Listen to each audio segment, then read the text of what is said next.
Hello friends, welcome to Abhipedia powered by Abhimanyu IAS. Myself Atul Sambaria. और जैसा कि आपको पता है कि हमारी सीरीज चल रही है पंजाब पीसीएस के लिए, ओके। और उसके लिए आज का हमारा टॉपिक आपको स्क्रीन के ऊपर दिख रहा होगा, वर्ल्ड ट्रेड ऑर्गेनाइजेशन। हम इंटरनेशनल जो इंस्टीट्यूशंस हैं इंपॉर्टेंट वो कवर कर रहे हैं। But first of all, if you have not subscribe to our channel, so please subscribe to the channel as well as you can also join our Telegram channel, okay. Link दिया description के अंदर, Abhipedia IAS के नाम से Telegram channel है, वहाँ पे हम इंपॉर्टेंट अपडेट्स आपको ये सब देते रहते हैं, ओके। आज का जो हमारा सेशन होगा वो एमसीक्यू की फॉर्म के अंदर होगा। इसके अलावा आप एक हमने नीचे लिंक दिया है रजिस्टर की, आप वहाँ पे रजिस्टर करके हमारे जो पोर्टल के ऊपर रजिस्टर कर सकते हैं अभिपीडिया के ऊपर। और तो आपको जितने भी इंपॉर्टेंट अपडेट्स हैं और सारे के सारे जितने अभी तक लेक्चर हुए हैं वो आपको लाइन वाइज मिल जाएंगे। उसके अलावा है कि जब भी आपके लेक्चर होगा, अगर आप रजिस्टर कर लेते हो तो लेक्चर से पहले आपको पता चल जाएगा कि आपका इस दिन आज इस चीज़ का लेक्चर है, इस सर का या फिर मैम का, ओके। तो ये सारी की सारी चीज़ें अगर आप करोगे तो कहीं ना कहीं आपको ये बेनिफिट होगा। तो चलिए स्टार्ट करते हैं आज की क्लास। तो वर्ल्ड ट्रेड ऑर्गेनाइजेशन, जैसा कि आपको पता है वर्ल्ड ट्रेड ऑर्गेनाइजेशन का मतलब बेसिक सी बात है, trade, to promote free trade. इनका मेन यही है, टू प्रमोट, मेन मोटो है टू प्रमोट फ्री ट्रेड। और फ्री से थोड़ा और आगे चले जाते हैं ये लोग और ये कहते हैं साथ में, फ्री के साथ साथ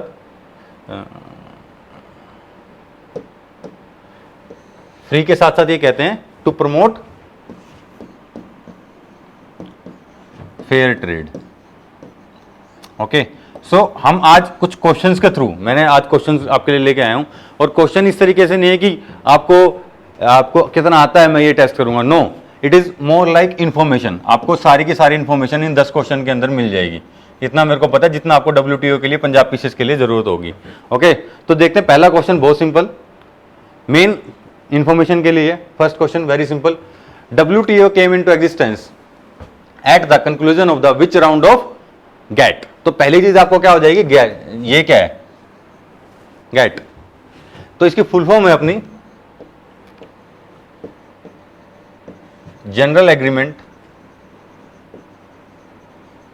ऑन ट्रेड एंड टैरिफ। तो जो गैट है ये, इट इज ए प्रीडिसीजर, ओके। ये प्रीडिसीजर है, मतलब किसका, पहले जब डब्ल्यूटीओ नहीं होता था उससे पहले इसके अंदर काम करते थे, general agreement of trade and tariff के काम ऑलमोस्ट ये भी यही करते थे कि हम फ्री ट्रेड को प्रमोट करेंगे and all that, okay. But GATT का एक सबमिट हुआ था, और उस सबमिट के अंदर ही ये डिसाइड हुआ, ठीक है, कि हम अब डब्ल्यूटीओ की तरफ जाएंगे। तो गैट का जो उरुग्वे के अंदर, मार्कश एक शहर और देश का नाम उरुग्वे, मार्कश शहर है, तो ये आंसर नहीं होगा लेकिन, क्योंकि ये इससे फेमस है उरुग्वे से। तो गैट के अंदर, मार्कश शहर के अंदर और उरुग्वे देश के अंदर जब सबमिट हुआ था, उरुग्वे साउथ अमेरिका के अंदर जो सबमिट हुआ था गैट का, वहां पे डिसाइड हुआ कि we will come with a new body WTO. क्या करेंगे हम, एक नई बॉडी को लेके आएंगे डब्ल्यूटीओ, ओके। इसके बारे में थोड़ी और एडिशनल इंफॉर्मेशन देख लेते हैं। आंसर जैसे कि आ गया यहाँ पे बी, उरुग्वे। इसके बारे में थोड़ी एडिशनल इंफॉर्मेशन जो आपको चाहिए, सबसे पहले डब्ल्यूटीओ के बारे में हम देख लेते हैं। It is a governmental organisation which regulates international trade, international trade को रेगुलेट करते हैं, ठीक है। The WTO officially commenced on 1995 under the Marrakesh agreement, okay, signed by 123 nations. उस वक्त कितने मेंबर थे, 123 नेशंस, ऑन 15 अप्रैल 1994, ओके। और उसको इन्होंने रिप्लेस किसको किया, by replacing the general agreement on trade and tariff, okay, tariffs and trade. तो this is the basic information. Start कब हुआ अपना, 1 जनवरी 1995 को स्टार्ट हुआ है, ओके, माराकश एग्रीमेंट के अंदर। Do not get confuse between Marrakesh and Uruguay, okay. So please note down this. अगर आपको पीपीटी चाहिए तो ऑब्वियसली बात है, you can always join our Telegram channel और यू कैन रजिस्टर। तो ये पीपीटी आज वाली इंपॉर्टेंट है, I will put them on the PDF के अंदर कन्वर्ट करके मैं वहां पे डाल दूंगा, तो आप वहां से देख सकते हैं। नेक्स्ट, अब अगला क्वेश्चन, ये अब थोड़े डिफिकल्ट आएंगे आपको लगे हुए, लेकिन मैंने अभी भी कोशिश यही की है कि थोड़ा आपको इन्फॉर्मेशन मैक्सिमम मिल जाए यहाँ से। Which of the following were the aims behind the setting up of world trade organization. कि वर्ल्ड ट्रेड ऑर्गेनाइजेशन को अभी हमने देख लिया सेटअप कब किया था, अब हम बात करेंगे किस किस एम के लिए स्टार्ट किया था, कि क्यों किया था। तो पहला है आपका promotion of free trade and resources, okay, promotion of free trade and resources flow across countries, पूरी दुनिया के अंदर फ्री ट्रेड और जो रिसोर्सेज हैं उसका फ्लो होना चाहिए। मतलब कि ना तो डेवलप्ड कंट्रीज के को जो पहले बेनिफिट होता था कि भाई वो जितने भी ट्रेड रिलेटेड एग्रीमेंट्स होते थे या फिर रूल्स होते थे अपने फायदे के लिए रखते थी। ओके, नेक्स्ट है protection of the intellectual property right. Intellectual rights कौन से होते हैं? जो भी नई इनोवेशन होती है, ओके, हर एक कंपनी के कुछ पेटेंट्स होते हैं, तो उन प्रॉपर्टी राइट्स को, फॉर एग्जांपल यहां पे मैंने कुछ इनोवेशन की है इंडिया के अंदर, अब चोरी से कहीं रशिया वाले तो वो चीज नहीं बना लेंगे, तो अगर बना लेंगे तो रशिया इंडिया के कानून के अंदर तो लागू नहीं होगा, हम उसको नहीं कर सकते कुछ। तो what India can do, India can go to WTO और वो इंटेलेक्चुअल प्रॉपर्टी राइट के क्लेम अपने डाल सकता है। नेक्स्ट है managing balance trade between different countries, की हाँ कहीं पे भी ट्रेड इम्बैलेंस ज्यादा ना हो, लेकिन ये अभी तक WTO इसके अंदर कामयाब हो नहीं पाया। The prime example is Indian China which is going on at present, कि इंडिया का बहुत ज्यादा ट्रेड इम्बैलेंस है, that's why we are now putting it कि हमें चाइनीज गुड्स को बॉयकॉट करना है और ये सब। ओके, नेक्स्ट है अपना promotion of trade between farmer east block, मतलब कि USSR and the western world, मतलब कि USA, या हम कहेंगे नेटो। इन दोनों ग्रुप्स के बीच में जो पहले लड़ाई चल रही थी वर्ल्ड वॉर 2 तक, कोल्ड वॉर थे 1995 में, आप देख रहे होंगे कोल्ड वॉर उस टाइम खत्म हुई थी, USSR डिसइंटीग्रेट हो गया था, और अब USSR जब डिसइंटीग्रेट हो गया था तो USSR के जो नए नए देश बने थे USSR में से निकल के, उन सबको तजाकिस्तान, कुर्दिस्तान, ये सब कुछ अगर निकाल के, तो उन दो ग्रुप्स के बीच में ट्रेड निकालनी थी उन्होंने। क्या करना था? ट्रेड को बढ़ावा करना था, तो उसके लिए इसको बनाया था। तो लेट्स सी आंसर इसका देख लेते हैं हम क्या है। आंसर इसका ऑब्वियस ही बात है ए, मैंने आपको पूरा एक्सप्लेन कर दिया, answer is A 1 2 3 and 4। Okay, but this is the thing, main आपको चारों मैंने यहां पे लिख दिए कि दीज आर द ऑब्जेक्टिव्स, किस चीज के लिए बनाया था। आपसे अगर प्रीलिम्स के अंदर क्वेश्चन पूछता है, इवन मेंस के अंदर भी आपसे पूछा जा सकता है what are the objectives, okay, of the world trade organization. Okay, history and objective पूछ सकते हैं, तो ये आपको यहां पे पता होना चाहिए। चलिए next, we will move to the next slide now. अब इसकी थोड़ी एक्सप्लेनेशन देख लेते हैं। ये ऑब्वियस सी बात है, ये आपको मैं ऑलरेडी बता चुका, वही है WTO ऑफिशियली 1 जनवरी 1995 से आया था। I have already told you about this. Okay, answer is A only. Next, move on to the next question. Consider the following questions regarding the WTO। अब WTO के बारे में हम थोड़ा और जानेंगे इस वाली स्टेटमेंट से, इन वाले क्वेश्चन से। तो पहली स्टेटमेंट क्या कह रही है? The first statement says WTO deals with the global rules of trade between nations. Okay, second statement कह रही है the goals of the WTO is to help producers of the goods and services. Producer को देख लो, पहली कह रहे हैं producer of the goods and services, exporters as well as importer to conduct their business. मतलब कि जो बना रहा है प्रोडक्ट, जो एक्सपोर्ट में हेल्प कर रहा है, और जो कंट्री इंपोर्ट कर रहा है, तीनों का फायदा बराबर होना चाहिए, कि किसी के साथ भी नाइंसाफी ना हो। यह कोशिश क्या कर रहा है? WTO ये कोशिश करता है। नेक्स्ट है third, the WTO which is successor body of the general agreement on tariffs and trade came into being following of the Uruguay negotiations। ये मैंने अभी आपको बताया। And finally the WTO distance itself from framing the rules on trade in intellectual property. तो इसका answer क्या होगा? आप ये देखिए, फोर्थ स्टेटमेंट के ऊपर ध्यान दीजिए। मैंने ऑलरेडी आपको बता दिया है कि WTO directly deals with the intellectual property rights, directly उनका डायरेक्ट इन्वॉल्वमेंट रहता है। तो ऑब्वियसली बात है, the answer to this question will be very clear, is A इसका आंसर होगा। आंसर होगा 1 2 एंड 3। तो hope it is clear to all of you कि आंसर इसका कैसे हुआ है। ओके, चलिए अब थोड़ी एक्सप्लेनेशन देख लेते हैं इसकी। ये वाले इसकी एक्सप्लेनेशन भी काफी इंपॉर्टेंट है। देखिए, द वर्ल्ड ट्रेड ऑर्गेनाइजेशन, अब ये क्या है कि it is the only global, थोड़ी और information, it is the only global international organization dealing with the rules of trade between the nations. Okay, अब इसका जो हार्ट है, मतलब कि इसके आखिर ये जितना भी उनका रोल है वो कैसे करते हैं, वो WTO एग्रीमेंट्स के थ्रू करते हैं। ओके, जहां पे क्या, bulk of the world trading Nations. मतलब क्या कह रहा है ये? मतलब कि WTO को हर एक देश ने, WTO का agreement is not signed by every country, bulk of the world trading countries ने किया है, लेकिन नहीं। नेक्स्ट चीज आपने तो यहां पे देखनी है कि जब भी WTO का, अगर हम, India is also member, founding member of the WTO, but if any country या फिर if India science some agreement with the WTO, then it has to be ratified by the parliament, ratified by the parliament। मतलब कि only executive, मतलब कि prime minister या फिर foreign policy minister हमारे जो, वो अपनी मर्जी से या फिर अपने सूझबूझ से काम इतने कर सकते हैं, बट उनको हर एक अपना डिसीजन पार्लियामेंट से रेटिफाई करवाना पड़ेगा, हर एक डिसीजन। ओके, ये इंडिया के केस के अंदर ज्यादा इंपॉर्टेंट नहीं है, बिकॉज इंडिया के अंदर मैक्सिमम टाइम, ओके, इवन अगर थ्योरेटिकली देखें तो हमेशा जिसकी पार्लियामेंट के अंदर मेजोरिटी है वही प्राइम मिनिस्टर होता है, वही एग्जीक्यूटिव बॉडी पे रहता है। But in the case of USA ऐसा बहुत बार हुआ है कि यूएसए की जो एग्जीक्यूटिव बॉडी है, वहां का प्रेसिडेंट है और उनकी कैबिनेट है, they signed an agreement but their parliament denies to ratify it. That's why USA cannot implement various of the agreements signed by them.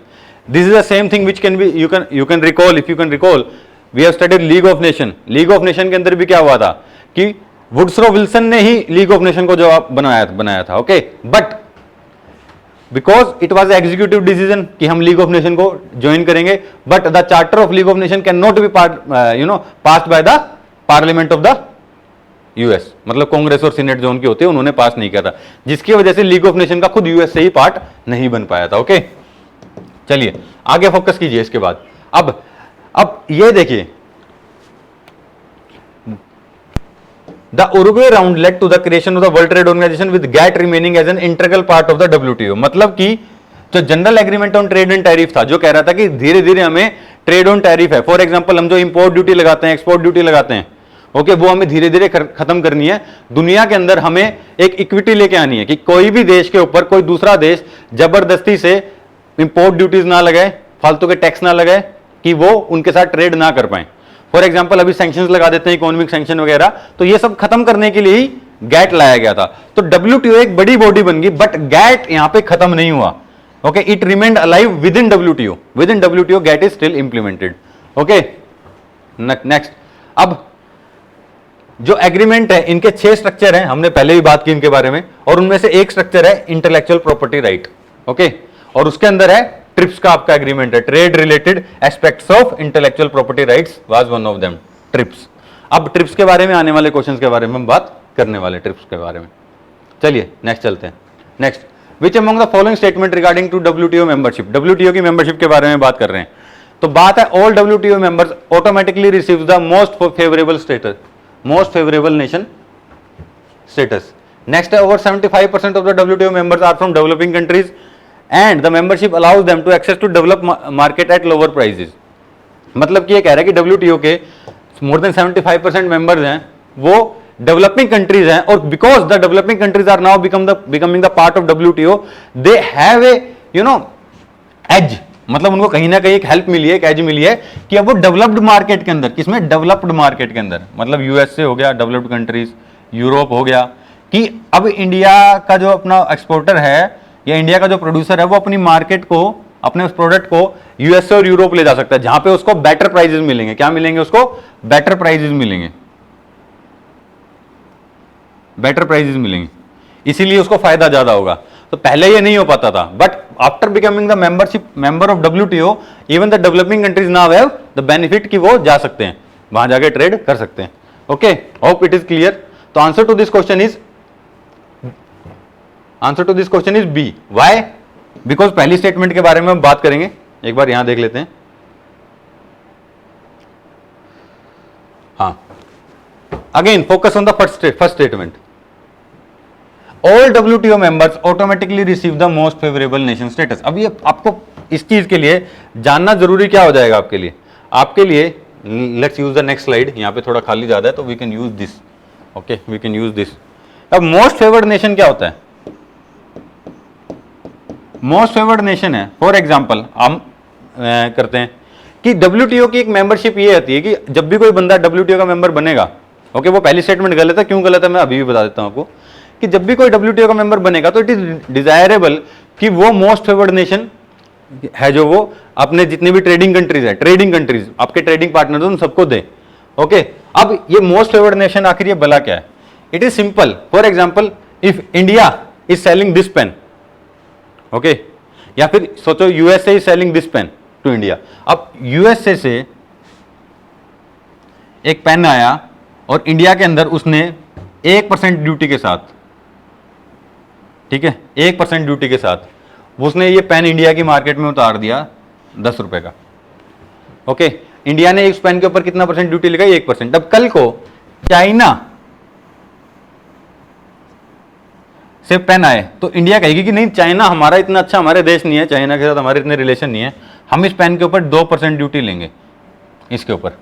Okay, and third पे श्रीलंका आ जाए, और श्रीलंका कहे कि हम श्रीलंका को तो हम ये वाला पेन 0% पे ही इंडिया की मार्केट में उतारने देंगे, तो क्या ये बात सही होगी? ये बात बिल्कुल गलत हो जाएगी। तो इन मोस्ट फेवर्ड नेशन क्या होता है कि अगर आप MFN देते हो तो आपका जो लोवेस्ट टैरिफ होगा ना, for example if you are allowing Sri Lanka to sell this pen, okay, to sell this pen in Indian market without any tariffs, then जितने भी आपके ट्रेडिंग कंट्रीज हैं वो ऑटोमेटिक उनको भी आपको 0% पे ही देना पड़ेगा, विदाउट एनी टैक्स और इंपोर्ट ड्यूटी आपको देना पड़ेगा। मतलब कि आपका मोस्ट फेवर्ड नेशन कौन से? श्रीलंका। ओके, तो जो आपके श्रीलंका के साथ ट्रेड एग्रीमेंट्स हैं वो यूं का यूं हर जगह लग जाएंगे। बट क्या WTO का मेंबर बनते ही सब देशों के साथ ऐसा हो जाता है? नहीं। Biggest example is India Pakistan का केस ले लो आप। अभी दुनिया में ये हो रहा है कि हर एक कंट्री के पास अभी भी ये पावर है, या फिर जैसे इंडिया ने रखी हुई है कि जब तक हम किसी कंट्री को नहीं कहेंगे ना now you are our most favoured nation, तब तक उसको वो नहीं मिलने वाला। अब इंडिया ने क्या किया था? पाकिस्तान को दिया हुआ था मोस्ट फेवर्ड नेशन, इंडिया ने पाकिस्तान को मोस्ट फेवर्ड नेशन दिया हुआ था, बट 2019 में इंडिया ने वो वापस ले लिया, okay, because of the terrorism and all that. Okay, अब हुआ ये कि पाकिस्तान ने लेकिन आज तक इंडिया को मोस्ट फेवर्ड नेशन का स्टेटस नहीं दिया है। अब मेंबर तो WTO के दोनों ही है, इंडिया भी है और पाकिस्तान भी है, तो ऑटोमेटिकली मोस्ट फेवर्ड नेशन नहीं मिलता है। That's why the first statement वहां पे जो थी वो गलत हो गई थी। Okay, if you have any kind of doubt you can always put in the comment box. Next है, which one of the following organisation is related with the Doha development agenda? Doha development agenda क्या है? It is the most important summit India के regarding. आज तक WTO की जितनी ministerial conference हुई हैं उसके अंदर हाईएस्ट लेवल के ऊपर ये इंडिया के लिए इंपॉर्टेंट है। अब इसका आंसर तो सिंपल आप सब बता ही दोगे कि Doha development agenda is related to WTO। But आखिर ये चीज है क्या? दोहा डेवलपमेंट एजेंडा आखिर है क्या, वो देख लेते हैं। अब आपको पता है कि अलग अलग मिनिस्ट्रियल कॉन्फ्रेंसेज होती हैं, तो जो 4th मिनिस्ट्रियल कॉन्फ्रेंस थी ना, ओके, ये देखिए, the Doha development agenda also called the Doha development Doha round also called as the Doha development agenda. ये नेगोशिएशंस चल रही थी, WTO के जितने मेंबर थे ना उनके बीच में एक नेगोशिएशन चली थी। ओके, अब इसका फंडामेंटल ऑब्जेक्टिव था कि जो डेवलपिंग कंट्रीज हैं उनका कुछ फायदा करवा दिया जाए। अब ये ऑफिशियली कब लॉन्च हुई थी? ये 2001 में जब 4th मिनिस्ट्रियल कॉन्फ्रेंस हुई थी कतर के अंदर देश है दोहा, ना सॉरी, कतर एक देश है, उसके अंदर एक सिटी है दोहा, एंड देयर वहां पे ये हुआ था। अब इशू क्या है यहाँ पे? Issue is very easy. यहाँ पे जो मेन कंसर्न हुए थे कि जो दोहा राउंड है जिसके अंदर डेवलपिंग कंट्रीज को फायदा दिलाने की बातें कुछ कही गई थी कि डेवलपिंग कंट्रीज को ट्रेड के अंदर फायदा हो, तो पॉइंट क्या थे डेवलपिंग कंट्रीज के? 3। पहला पॉइंट है कि जो ट्रेड डिस्टोर्टिंग सब्सिडीज है, अब ठीक है, provided in the developed countries for farming, अपने जो एग्रीकल्चर सेक्टर को वो देते हैं। इसमें मेन है, आप ये देखिए, यूएसए अपने जो फार्मर्स हैं उनको बहुत ज्यादा सब्सिडी देता है, ओके। अब उनके फार्मर्स को सब्सिडी देगा तो ऑब्वियस ही बात है उसका फार्मर अगर वो एक्सपोर्ट करेगा अपना, ओके, फॉर एग्जांपल वहां से वो मेज अगर वो एक्सपोर्ट करता है और यहां पे उसको सब्सिडी मिली है तो उसको एक्सपोर्ट के अंदर वो सस्ते में दे देगा नहीं देगा? वो एक्सपोर्ट को सस्ते में दे देगा, ओके। ये है। अब इशू ये है कि अब डेवलपिंग कंट्रीज के अंदर हम इतने भी जो ये डेवलपिंग कंट्रीज के अंदर हम सब्सिडीज इस लेवल के ऊपर नहीं दे सकते, तो हमारा जो एक्सपोर्ट कॉम्पिटिटिवनेस है वो कहीं ना कहीं कम हो जाता है।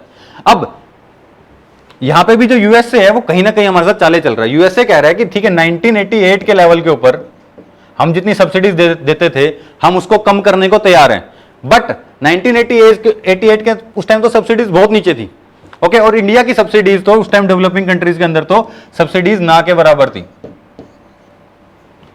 तो इसलिए ये चल रहा है कि सबसे पहले की जो ट्रेड डिस्टोर्टिंग सब्सिडीज हैं उसको कम करे। डेवलप्ड कंट्रीज कह रही है डेवलपिंग कंट्रीज को कि आप लोग भी सब्सिडीज दे रहे हो, आप कम करो, ओके। एंड जो डेवलपिंग कंट्रीज हैं वो डेवलप्ड कंट्रीज को कह रहे हैं कि पहले आप आज के रेट के ऊपर आओ, आज की बात करो कि आप आज कितना अपने फार्मर्स को सब्सिडी दे रहे हो, आप वहां पे प्राइसेस अपने कम करो, सब्सिडीज अपनी कम करो, हम भी अपनी करेंगे, ओके। ये चीज कह रहे हो। सेकंड चीज जो मांग रहे हैं वो है IPR, relaxation in the IPR norms. अब यहां पे क्या है कि देखिए जितनी भी मेडिसिन बनी है पहले जो खासकर एलोपैथिक मेडिसिन हैं, वो डेवलप्ड कंट्रीज के अंदर बनी है। Nexavar is a very important example is there कि मेडिसिन बनी है, बहुत इंपॉर्टेंट मेडिसिन बनी है डेवलप्ड कंट्रीज के अंदर, बट उसमें इशू क्या हुआ, डेवलप्ड कंट्रीज के अंदर इशू क्या हुआ, अब वो मेडिसिन जब इंडिया आती है उसके अंदर जो मेन प्राइस होता है वो होता है उसके इंटेलेक्चुअल प्रॉपर्टी राइट का, इंटेलेक्चुअल प्रॉपर्टी राइट का। अब जो विदेशी कंपनियों को अपना प्रॉफिट बचाने के लिए, अपने आईपीआर नॉर्म्स बचाने के लिए, वो इंडिया के अंदर मेडिसिन इंडिया की अफोर्डेबिलिटी से बाहर हो जाती है, कि हमारी अफोर्डेबिलिटी से या डेवलपिंग कंट्रीज की अफोर्डेबिलिटी से बाहर हो जाती है। अगर कोई मेडिसिन यूएसए के अंदर डेवलप हुई है, उन्होंने बहुत पैसा खर्च किया है रिसर्च के अंदर, अब वो उन्होंने पैसा खर्च किया तो now they are claiming also कि हम प्रॉफिट भी लेंगे, तो वो 600% प्रॉफिट पे बेचते हैं, 600%, कई बार 6000% भी हो जाता है प्रॉफिट। क्यों? वो कहते हैं कि हमने पैसा खर्च कहां किया है, आईपीआर के अंदर।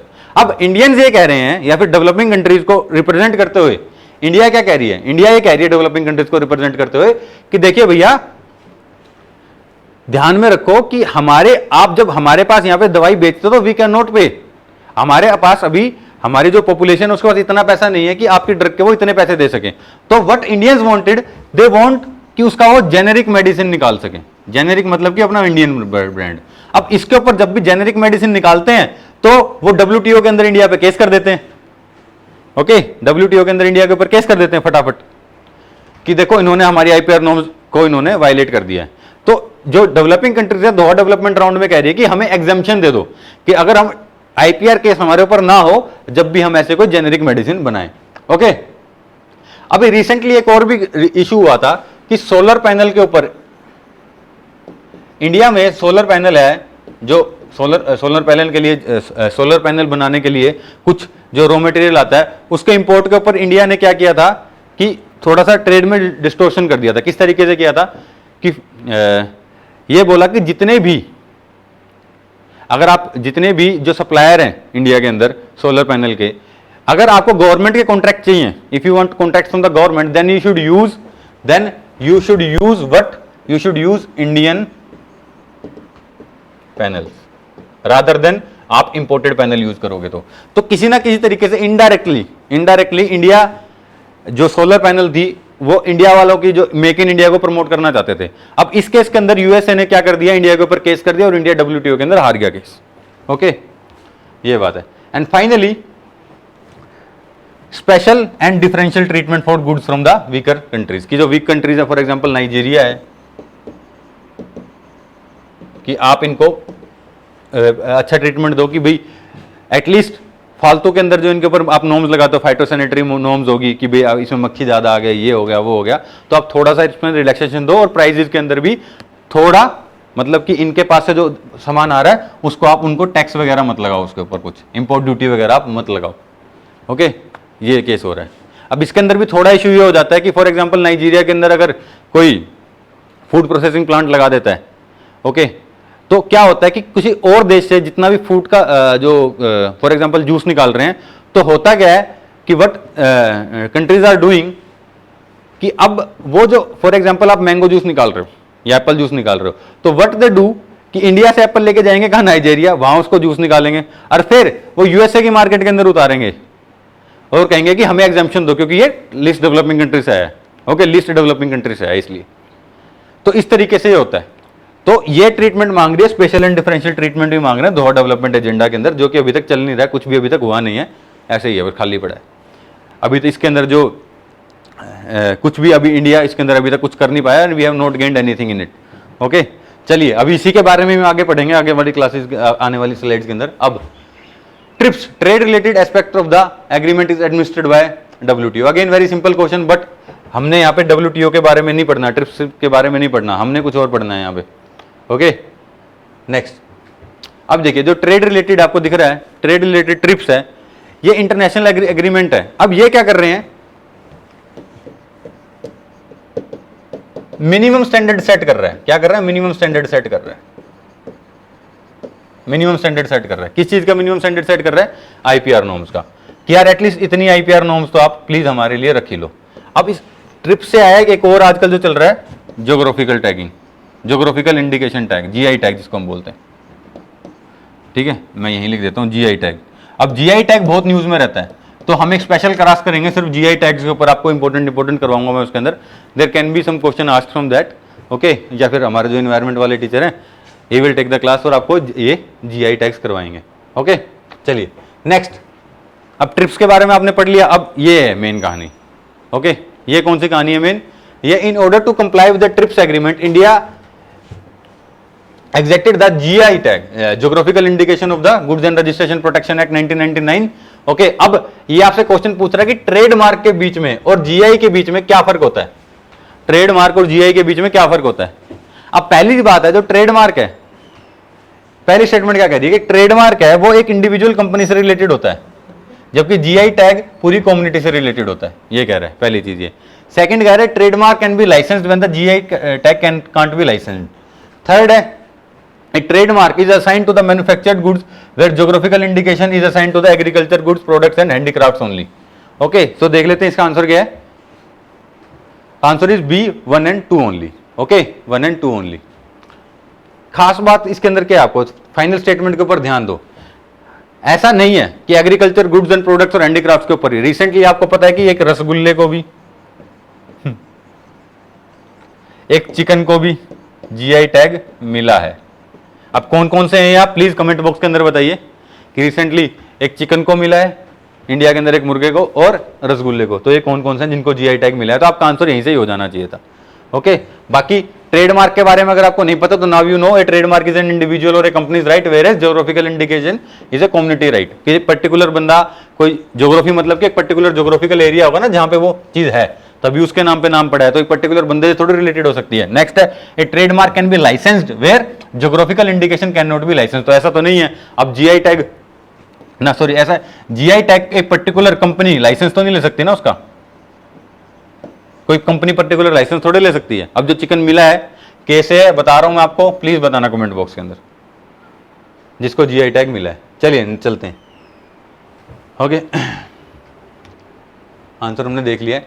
Now it is a factual question, okay. ये कुछ इंपॉर्टेंट सेशंस है डब्ल्यूटीओ के और उनके कहां पे हुआ था वो आंसर है। Match the list 1 and list 2। तो फर्स्ट सेशन कहां हुआ था, सेकंड सेशन क्या हुआ था, थर्ड कहां हुआ था और फोर्थ कहां हुआ था। अब इसका आंसर आप कैसे करोगे। फोर्थ आपको पता है कहां हुआ था, दोहा के अंदर हुआ था। कहां पे हुआ था, दोहा के अंदर हुआ था। फर्स्ट कहां पे हुआ था, सिंगापुर के अंदर हुआ था। तो ये दोनों अगर आपको पता है तो आंसर फर्स्ट सेशन आपको पता होना चाहिए, ओके। और सेकंड आपको फोर्थ सेशन बहुत इंपॉर्टेंट है तो वो भी आपको पता है, तो आंसर क्या आ जाएगा इसका ऑटोमेटिकली, इसका ऑटोमेटिकली आपका आंसर आ जाएगा बी, ओके। तो देख लेते हैं, फर्स्ट है सिंगापुर के अंदर, ओके। उसके बाद जो सेकंड है सेकंड है जेनेवा के अंदर, थर्ड है कहां पे, दोहा के अंदर, थर्ड है अपना सिएटल के अंदर और फोर्थ है अपना दोहा के अंदर। तो इस हिसाब से ये हैं, आपको यहाँ पे पता होना चाहिए। मैंने डाल दिया क्वेश्चन, इसकी मैंने एक्सप्लेनेशन में डाली because it just a factual question. अब वापिस आ जाते हैं हम यहाँ पे, consider the following pillars, domestic support, market access and export subsidies. अब जो एक बात चल रही है एग्रीमेंट ऑन एग्रीकल्चर, जो अभी हम बात कर रहे थे एग्रीमेंट ऑन एग्रीकल्चर, ये एक बहुत बड़ा टसल पॉइंट है डब्ल्यूटीओ के अंदर, एग्रीमेंट ऑफ एग्रीकल्चर ये वाला है जो एग्रीमेंट ऑन एग्रीकल्चर, कि इसमें developing countries and developed countries अपने अपने हिसाब की बात कर रहे हैं। अब जो पहली चीज है इसके अंदर डोमेस्टिक सपोर्ट। डोमेस्टिक सपोर्ट क्या है, डोमेस्टिक सपोर्ट है, ओके, कि इंडिया के अंदर जो पीडीएस सिस्टम चल रहा है, इंडिया का जो पीडीएस सिस्टम चल रहा है उसको कहते हैं डोमेस्टिक सपोर्ट। कि इंडिया कहते हैं कि हम एक्सपोर्ट ट्रेड तो डिस्टोर्ट तब करेंगे तब हम अपने फार्मर्स को इसलिए पैसा दें कि वो एक्सपोर्ट कर रहे हैं।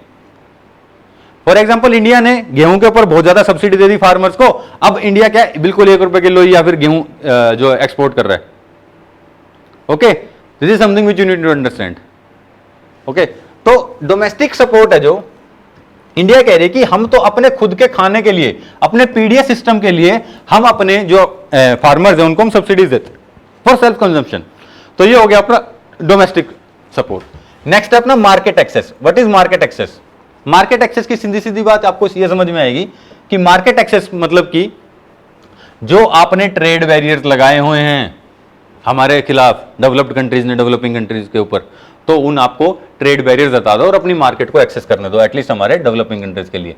और ये मार्केट एक्सेस की एक पर्टिकुलर पॉइंट है जिसे हम कहते हैं non tariff barriers. Non tariff barriers, Alphonso mango वाला आपने केस सुना था ना, कि इंडिया की जो शिपमेंट थी वो यूरोप से वापस आ गई थी अल्फांसो मैंगो की। क्यों आ गई थी? बोले कि ये जो फाइटोसैनिटरी नॉर्म्स हैं, फाइटोसैनिटरी मतलब कि साफ सफाई, किसके अंदर पेस्टिसाइड ज्यादा है, उसके अंदर बीज हैं, ऐसे करके, बीज मतलब कि मक्खियां हैं उनमें जो कंटेनर आए हैं जिनके अंदर, ऐसे करके उन्होंने हमारे मैंगोज को वापस कर दिया था। तो ये उन्होंने क्या कर दिया, अपनी मार्केट को के ऊपर हमारे डिनाई कर दिया उन्होंने हमारे अपनी मार्केट को। ओके, नेक्स्ट फाइनली आएगा अपना एक्सपोर्ट सब्सिडीज। क्या आएगा? Export subsidies. अब एक्सपोर्ट सब्सिडीज क्या है? तो एक्सपोर्ट सब्सिडीज हम जो ऑलरेडी बात कर चुके कि फार्मर्स को पैसा दो और आप एक्सपोर्ट के लिए उसको सब्सिडी दे रहे हो, कि आप अपने फार्मर से सस्ता बनवा रहे हो। और जो एक्सपोर्ट सब्सिडीज है ये सिर्फ डायरेक्ट पैसा नहीं होता है। आपने इलेक्ट्रिसिटी दे दी बहुत सस्ती, जो कि यूएसए के अंदर होता है, आपने इलेक्ट्रिसिटी दे दी, आपने वाटर दे दिया बहुत सस्ता। ओके, ये सब, उसके अलावा आपने ट्रांसपोर्ट के अंदर इनको सब्सिडी दे दी। तो ये सारी चीजों के अंदर आप सब्सिडी देते हो तो आपकी जो फार्मर की कॉस्ट है वो अपने आप कम हो जाती है और उसको एक्सपोर्ट के अंदर एज मिल जाती है क्योंकि वो सस्ते के अंदर बेच सकता है। Okay, so what should be the answer to this question? Okay, answer obvious C बात है इसका होगा डी, एग्रीमेंट ऑन एग्रीकल्चर है ये, मैंने आपको बता ही दिया। अब ये कह रहे हैं इन तीनों चीज के ऊपर इनको यहां पे रिजोल्व करवाना है मैटर अपना। ओके, चलिए finally green box subsidies under WTO are allowed because they are considered. अब आपने 3 बॉक्स के बारे में सुना होगा, नहीं सुना होगा तो अभी इस क्लास के अंदर हम कर लेंगे, नेक्स्ट स्लाइड के अंदर आपको पता चल जाएगा कि WTO के अंदर 3 बॉक्स बनाए हुए हैं एग्रीकल्चर ऑफ एग्रीमेंट के अंदर ही भी। ठीक है, there are 3 box. The first is green, second is amber. Amber क्या होता है? आप रेड लाइट क्रॉस करते तो रेड और ग्रीन के बीच में जो लाइट आती है वो एम्बर, ऑरेंज जिसको बोलते हैं। ठीक है, आप यहाँ पे ऑरेंज लाइट बोलते हैं, एम्बर। And finally red. अब जो ग्रीन है, बोले ग्रीन के अंदर हम वो चीजों को रखेंगे जो कि अलाउड है, जो कि मिनिमली ट्रेड डिस्टोर्टिंग है। तो आंसर क्या होगा इसका ऑटोमेटिकली? ये जो कि मिनिमली ट्रेड डिस्टोर्टिंग, हम उन चीजों को रखेंगे। ओके, एम्बर को कि जिसके अंदर हमें स्लो डाउन कर देना है। चलिए, हाँ चलो, आंसर इसका ये हो गया। अब पढ़ लेते हैं। ये देखो मैं डिटेल में इसलिए लेके आऊं because it is very important, it can be asked, it is always in news. अब तो खैर WTO का अस्तित्व भी काफी खतरे में आजकल। ओके, तो पता नहीं, आजकल bilateral treaties and multilateral treaties ज्यादा बढ़ रहे हैं तो WTO की खुद की वैल्यू थोड़ी सी कम होगी। But India opt out of the RCEP, तो it is a good sign कि इंडिया कह रहा है कि हम WTO के थ्रू जाएंगे। तो चलिए पढ़ लेते हैं क्या कह रहा है। अब WTO की टर्मिनोलॉजी के अंदर बॉक्सेस आइडेंटिफाई किए गए हैं। ओके, 3 बॉक्सेस हैं। पहला है, और ये किसके लिए? ट्रैफिक लाइट्स के ऊपर। किससे रिलेटेड है? ट्रैफिक लाइट से। पहला है ग्रीन, परमिटेड। जब भी ग्रीन लाइट होती है तो भाई ठीक है आगे चलो, परमिटेड, जो ग्रीन बॉक्स के अंदर है। नेक्स्ट है एम्बर। एम्बर के अंदर है कि स्लो डाउन, कि रुक जाओ, धीरे हो जाओ, कि रुको मत, धीरे हो जाओ। ओके, रेड है फॉरबिडन। अगर आप रेड लाइट तोड़ते हो तो फिर फॉरबिडन है, एक्सीडेंट का चांस है, तो यू कैन बी पनिश्ड। अब एग्रीकल्चर के अंदर थोड़ा सा ज्यादा कॉम्प्लिकेटेड है ये चीजें। ओके, अब ये कह रहे हैं कि सबसे पहले अगर एग्रीकल्चर का जो एग्रीमेंट चल रहा है उसके अंदर जो भी चीज हमने रेड बॉक्स में डाल दी, फॉर एग्जांपल इलेक्ट्रिसिटी की सब्सिडी को अगर हमने रेड बॉक्स में डाल दिया तो आप अपने फार्मर्स को एक्सपोर्ट के लिए इलेक्ट्रिसिटी सब्सिडी नहीं दे सकते। ओके, ग्रीन बॉक्स क्या होगा? जो हम अपना PDS के लिए अपना पैसा लगाते हैं, PDS में जो पैसा देते हैं, पब्लिक डिस्ट्रीब्यूशन सिस्टम के हिसाब से हम जो पैसा लगाते हैं, वो हो गया। ओके, और तीसरा रेड बॉक्स वो हो गया, रेड बॉक्स। एम्बर बॉक्स वो है कि ठीक है, कोशिश करो कि खत्म हो जाए, कोशिश करो कि खत्म हो जाए, बट अभी हम उसके ऊपर रोक नहीं लगा रहे हैं। इंडिया का जो पीस क्लोज इंडिया को मिला हुआ है, peace clause is nothing but this, कि इंडिया के अंदर क्या है कि आप जो अपने PDS सिस्टम के अंदर जितनी सब्सिडीज दे रहे हैं अपने फार्मर्स को, ओके, PDS सिस्टम की तो पब्लिक डिस्ट्रीब्यूशन सिस्टम के हिसाब से, या फिर अपना क्या बोलते हैं उसको, पब्लिक प्रोक्योरमेंट, उसके हिसाब से भी आप अगर अपने फार्मर्स को पैसा दे रहे हैं तो कोई बात नहीं। ओके, अब यहां से आप फोकस कीजिए। In order to qualify for the green box subsidy must not distort trade और at most at minimum distortion, मतलब कि या तो डिस्टोर्ट करे ही ना। ओके, अब these subsidies have to be government funded, कि वो गवर्नमेंट को होए। ठीक है, not by charging consumer higher prices, मतलब कि सरकार कंज्यूमर से पैसा ज्यादा ले रही है और आगे किसानों को दे रही है, खुद पैसा नहीं लगा रही। Okay, and must involve price support, अपना क्या MSP। अब अपना MSP है, इन्होंने क्या बोला कि मस्ट नोट। अब इंडिया ने क्या है, पीस क्लोज लिया हुआ है। हम जो अपने फार्मर्स को MSP प्रॉमिस करते हैं वो कह रहे हैं कि भैया ये ग्रीन बॉक्स के अंदर नहीं आ सकते, आप इसको रोको। आप इसको रोको, यूं कह रहे हो, but do we care about them? बताओ, हम क्या इस बात के ऊपर ध्यान देते हैं? नहीं। इसलिए next, they tend to program that they are not directed at the particular products and include direct income support for farmer that are not related to decoupled form. मतलब कि वो डायरेक्ट इनकम सपोर्ट नहीं होनी चाहिए farmer को। इसीलिए जो green box subsidies है उनको अलाउ कर दिया गया है और बाकी को उन्होंने बंद कर दिया गया है। मेन हमें जो याद रखना है, पीस क्लोज के बारे में याद रखना है। ओके, इंडिया जो अपने फार्मर्स को एमएसपी देता है उसके ऊपर क्या ऑब्जेक्शन है उनको, इसलिए हमने करना है। चलिए नेक्स्ट। सो ओके, 10 क्वेश्चन थे, 10 के 10 हमने कर लिए हैं। तो if you like the session then please like कीजिए, सब्सक्राइब कर लीजिए चैनल को अगर आप अभी तक आपने नहीं किया और आप पीसीएस की तैयारी कर रहे हैं तो you will miss variety of content, because content which we are targeting nobody is providing at this time because people are still doing the static part। तो हमें लगा कि हम कुछ जो बच्चों का कुछ छूट जाता है वो वाला पार्ट हम यहाँ पे कवर करवाएं। So thank you for watching, have a very nice day, do join our telegram channel, link is given in the description box, thank you very much।